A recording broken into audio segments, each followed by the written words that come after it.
Hi everyone, this is a Heathen Brewer here. I've just got a video I want to put up. It's with regards to the Mini HERMS. I had a few people at the time asking me how it was made. They wanted to see a video going up about how it was made. And this is it, basically. It's been a long time coming. I've had the video footage for quite a while, and I thought I'd better sort of compile all together and make a video from it. So I hope this makes some sense to you. It's fairly simple, fairly straightforward. There's nothing complicated in it. It's the sort of stuff that most homebrewers have lying around. You know, I used an asparagus pot, but you don't have to use an asparagus pot. You could use, a small, stock pot or a saucepan or whatever you wanted to do, really. As long as you can hold the water in it and hold a fair-sized copper coil. So this is it. I hope you find it useful, and please leave some comments, subscribe, and the usual sort of, shenanigans. So, catch you later. Right, well, for the Mini HERMS, we need an asparagus steamer with lid, a coil of 10mm pipe, a couple of lengths of 10mm pipe, 2 right angle spurs with 1/2" BSP fitting threads on them, 2 right angled 10mm solder fittings, 2 reducers 10mm to 15mm, and a heating element and plug. All this stuff, or most of this stuff, is stuff I've sort of had lying around. The only thing I've had to buy was the fittings. The copper pipe, the copper coil was an old immersion chiller, which I've reduced in size. I've stretched out the copper pipe, and the lengths of copper pipe are also from the immersion chiller. And the heating element I was given a little while back. It's probably a bit heavy duty. It's 2.5 kilowatt, which is probably a little bit big for something of this application, but we'll soon see. We'll have a look, see what's going on. Now, the idea of this is that, as you can probably see, I don't know if you can see that on the video, a hole has already been made for this element. I needed to see if I could fit this element inside that pot, which I can. But the idea is you have a heating element in the bottom of the pot. You have the coil connected to the lid with 2 holes coming out at the top where you connect them with the pipes. The right angle spurs come off. You connect your pipes, one from the out of your mash tun and one from the in of your mash tun. And what it does is it heats up the water, which will sit in this pot, and the heated water will in turn heat your wort or your mash liquor as it's going in and around the coil. It then goes back into the mash and keeps your mash to a temperature. So it's basically clicking in and out. This will be clicking in and out. Ideally with a PID, but I don't have a PID, so I'm going to just use a probe with an Inkbird for the time being. See how it goes. This is just a bit of a prototype, really. But yeah, that's it. So let's crack on. As I say, a hole has already been made for the element, so I haven't got to worry about that today. But what I want to do is I want to make sure that I have soldered up the coils, made sure the hole is in, 2 holes are in the lid, and it's all looking tickety-boo. So stay with us, and well, we'll see what sort of a mess we can make of this. But as you can see, the 2 pipes have been trimmed so that they're the same length, well, the same height when they're fitted to the coil. None of this is soldered up just yet. I'm just going to get on and do that now, but I just wanted you to see what I'd done. I just cut a bit off. I mean, I've used a hacksaw, junior hacksaw blade, and a little bit of sandpaper just to clean up the edges. But obviously you should probably use a pipe cutter, but I don't seem to have mine. It's gone missing. So that's how it is with that. That's the coil and the pipe work, as you can see. I'll get on and solder this up, and we'll come back to it in a minute. It's all been soldered. 2 pipes are fitted. I've also marked out on the lid, quite roughly actually, where the pipes are going to go through the top of the lid, and there's going to be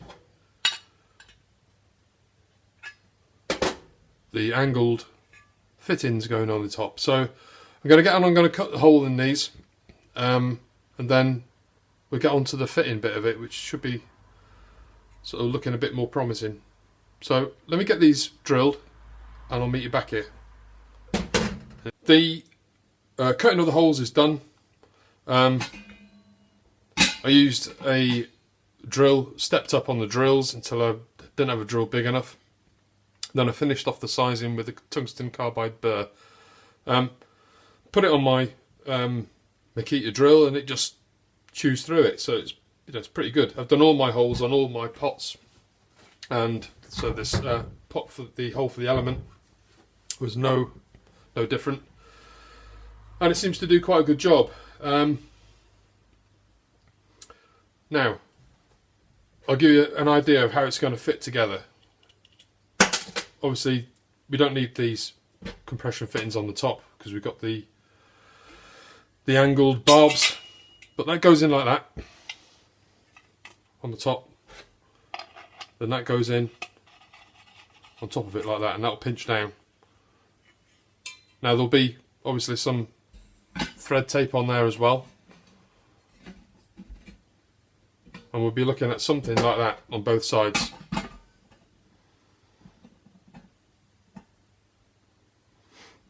And then what will happen is you'll have a feed coming in from the mash tun and a feed going back into the mash tun, and in here the coil will get heated by the hot water that's in there, and in such it will actually change the temperature within the mash tun itself. So the next thing we're going to do, I'm going to assemble all that coil and the sort of heat exchanger side of things, and then what I'm going to do is I'm going to fit the element, and we'll see how that fits and the alterations we're going to have to make in order to make it fit and seal, which is most important. So see me in a minute and we'll get that done. As you can see, the handle's gone for a burn. This was quite an awkward little sort of try and fitting it all in.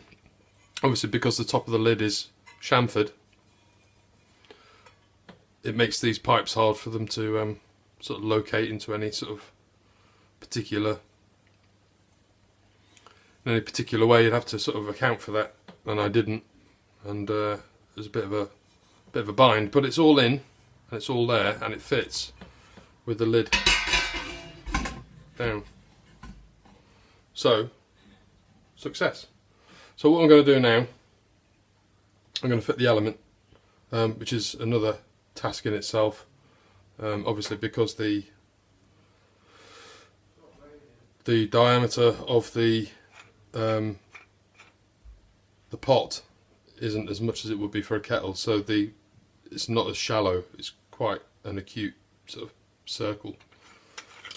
So I'm going to have to try and sort of see if this will seal. I've made a silicone gasket that fits, and it fits against the standard gasket that came with the element. I'm just hoping that that's going to be enough to seal it, and maybe compress it on, but I have some sealer, and it's a Fernox sealer, and I'll show it you in a minute. So yeah, that's what we're going to do next. We're going to put the element in, and then we'll have to do a water test at some point, see if we can get it to seal. So see you in a minute. Right, well, as you can see, that's the rubber gasket I've made for it. That can come off for the minute. I don't need that. So we've got to feed this in through the inside of the pot. Obviously you can't feed it in through the outside. So what we'll do, so locate it like that. And what I'll do, first of all, I'll stick some sealer around the inside of here, just to be certain that it's going to seal, and see what happens. Now this is the Fernox product I was on about, and this came recommended by Clive Cutter, Cutter's Choice Homebrew, and it's the Fernox LSX. Apparently it's good for potable water systems, so it shouldn't leak under heat, and it's a non-toxic product as well. So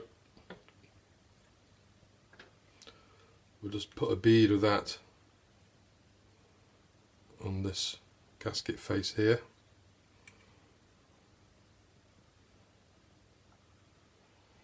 Not a huge amount, you don't want masses of it, certainly on this face. So clean it up a little bit. Pop the silicone gasket back on. Make sure it sits square, it's not twisted or got a kink in it. Make sure it sits on that face, just like that. I'll put another little bead on the other side of that, so that it seals on the other side of the gasket.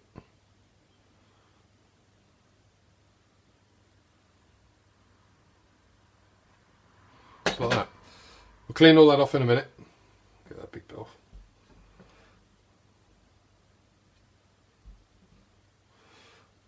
And then we'll come back to it from the other side. So it goes in through the bottom of the kettle, the asparagus pot, sorry, and just push it to, so that it comes out with its thread exposed like that. Now you're going to need to put some more of this stuff on here. Put a slightly thicker bead just around there like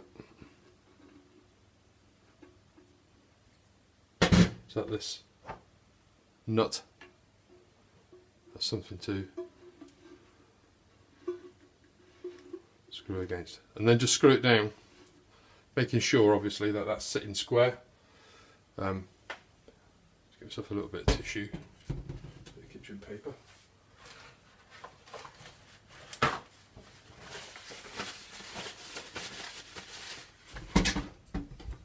Probably wear gloves for this, I suppose, but I don't have any.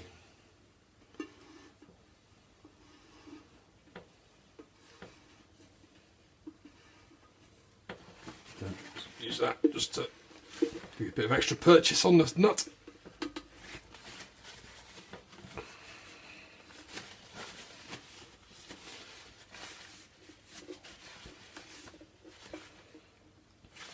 Make sure it's sitting square.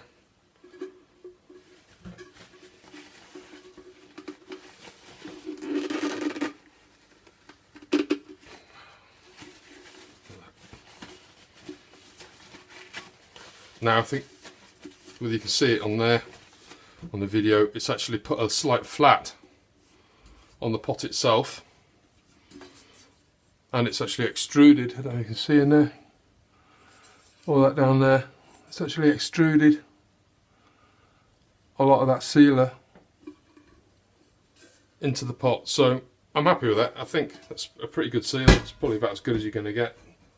So I'll take all the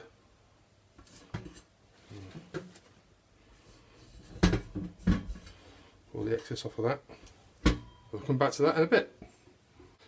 Right, as you can see, elements in the bottom.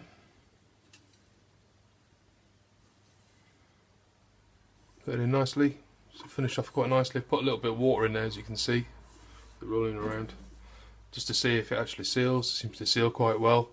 I'm going to leave it overnight now. I'm going to let it harden up or set. The lid itself goes on. It doesn't interfere with the element, which is good. So it only remains to be seen how well it works. We're going to wire the plug up,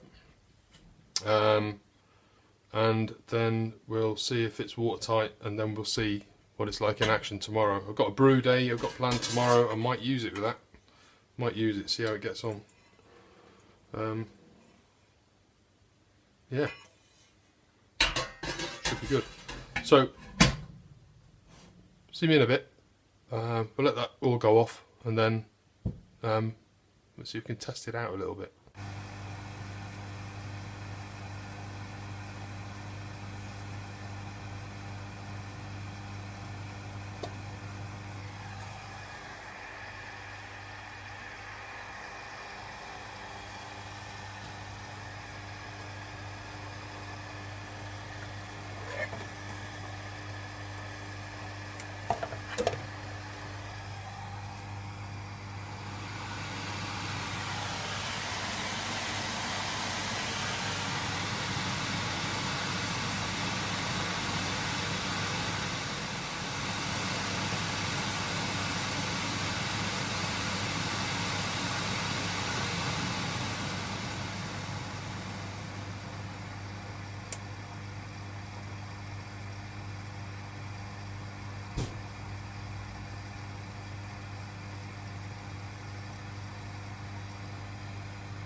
Right, the final bit of the video, and it's the seeing it in action part as it works. So, got a little mash going on there. See that? It's a pale ale, coming through nice and clear now. About 5 kilos of malt in there. It's 27, probably about 25 litres of water I'd say in there. And inkbird, the pump, asparagus steamer, and the kettle element is there. Now this is my all-in-one system. It's a full volume mash, or ish. If it's a little bit high on the ABV, what I'll do is I'll liquor it back to something a bit more drinkable. And tap, goes into the pump, comes out of the pump, goes into the coil which is inside this asparagus steamer, as we've just seen. And then what it does is it gets heated by that element now, circulates around the coil inside the water bath, inside the asparagus steamer, comes out, goes into the top of the lid of the mash tun, or in this case an all-in-one vessel, and then it goes back into the mash for recirculation. The inkbird is what manages the temperatures. It doesn't do a very good job of it, unfortunately. There's quite a lot of overshot on it, but it's all I've got at the moment. Could really do the PID,